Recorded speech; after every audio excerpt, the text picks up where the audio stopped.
ये है इंडिया में एक राम से दूसरे राम की तरफ लेकर चलते हैं आपको। रामपाल को 57,000 सिपाहियों की फौज नहीं पकड़ पा रही है। जो रामदेव पुलिस के डर के मारे रामलीला मैदान में हजारों समर्थकों को छोड़कर भाग गए थे, उन्हें अब पुलिस की निगरानी मिलेगी। नरेंद्र मोदी की सरकार मानती है कि रामदेव की जान को खतरा है, इसीलिए उन्हें जेड श्रेणी की सुरक्षा देने का फैसला हुआ है। इस रिपोर्ट के साथ एक सवाल भी नत्थी है। वो सवाल ये कि ये सुरक्षा साबुन शैम्पू बनाने वाले कारोबारी को दी गई है या योग कराने वाले एक भूतपूर्व योग गुरु को।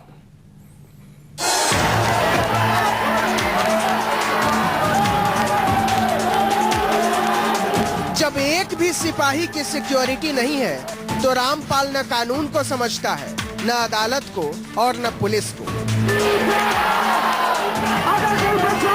यह भक्ति का ऐसा शक्ति बाजार है जहां भगवा झंडा चलता है और नहीं तो डंडा चलता है। आप ही बताइए, बाबाओं को पलटन मिल जाए तो क्या हो जाएगा? पता नहीं क्या होगा, लेकिन भारत सरकार ने रामदेव नाम के बाबा को जेड श्रेणी की सुरक्षा देने का फैसला किया है।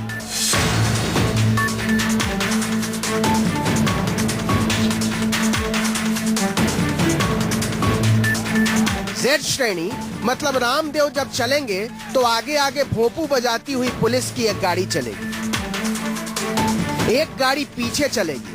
दोनों में सिपाही लदे फदे होंगे। बीच वाली गाड़ी में रामदेव आराम से किसी आसन की मुद्रा में होंगे।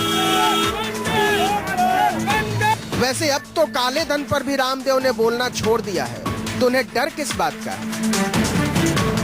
ये लिस्ट वाले नाम नहीं है मेरे पास, तो उन भ्रष्ट बेईमान और चोर लोगों के पूरे सीधे स्टिंग ऑपरेशंस की पूरी कैसेट है और सारी चीजें हैं।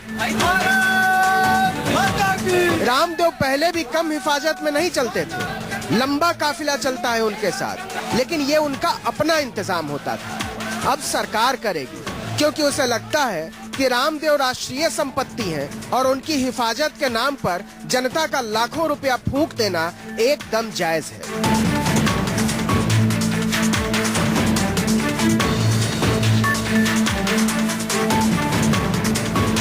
सरकार का फैसला है कि साबुन, शैम्पू, दंतमंजन, पाउडर, क्रीम, घी, तेल बेचकर अरबों की बैलेंस शीट पर इतराने वाले बाबा रामदेव को खतरा है, इसे नजरअंदाज नहीं किया जा सकता।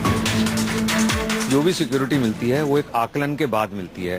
बाबा रामदेव के बारे में सब लोग जानते हैं कि वो पूरे देश के अंदर विचरण करते हैं, बड़ी लंबी उनकी फॉलोइंग है, तो एक तरह से वो काफी विख्यात आदमी हैं देश के अंदर। तो जाहिर तौर पे सरकार ने उनकी सिक्योरिटी का आकलन किया होगा, इसलिए दिया होगा।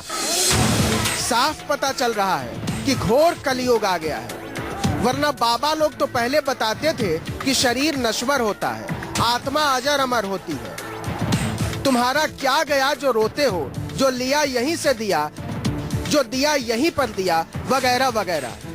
रामदेव भी इसी ज्ञान की फैक्ट्री चलाते हैं, लेकिन अपने माल पर उनका अपना ही भरोसा नहीं। तो सरकारी बंदूकची की निगरानी में बाबा का अनुलोम विलोम कपाल भाती होगा।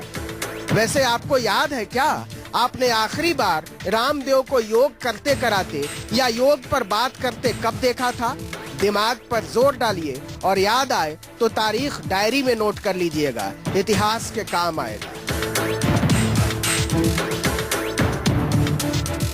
Bureau report, news 24। एक बाबा पलटन के पहरेदारी के इंतजार में है और दूसरे बाबा के सामने पूरी पलटन हाथ जोड़े खड़ी है। ये है इंडिया। ये उस सिलसिले की पहली कड़ी है जिसके साथ आपकी भी कड़ी जुड़ी हुई है। कल शाम 7:57 पर फिर मिलेंगे। न्यूज़ 24 पर खबरों का सिलसिला जारी है।